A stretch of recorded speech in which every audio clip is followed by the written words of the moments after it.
After we remarried, I started renting out my husband. Whenever his precious first love called him away, I stopped crying. Instead, I started charging him by the hour. It was $100,000 an hour during the day and $200,000 at night. Holiday rates were triple. In just 3 months, my bank account swelled by nearly $20 million.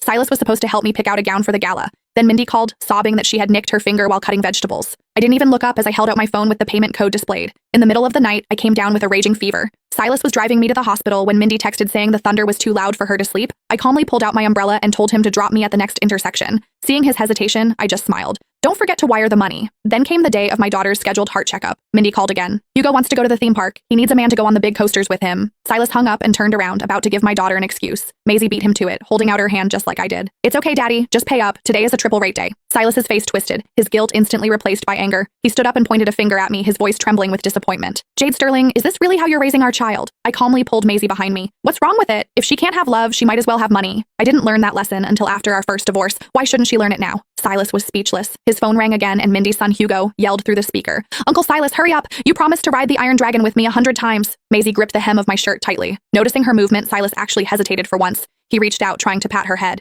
Be a good girl, Maisie. Go to the clinic with Mommy today. Once you're better, Daddy will take you to the park, okay? Maisie ducked away from his hand and blinked her large eyes. It's fine, Daddy. Just give me the money. Silas's face darkened completely. Jade? You and your daughter can keep playing these sick games, he spat as he stormed out. You're both absolutely impossible. The front door slammed shut, vibrating through my very soul. Maisie tugged on my arm and showed me her smartwatch. Mommy, Daddy sent a lot of zeros this time. Is this enough for Maisie's surgery? Looking at her pale face, I fought back my tears and pulled her into a tight hug. It's enough.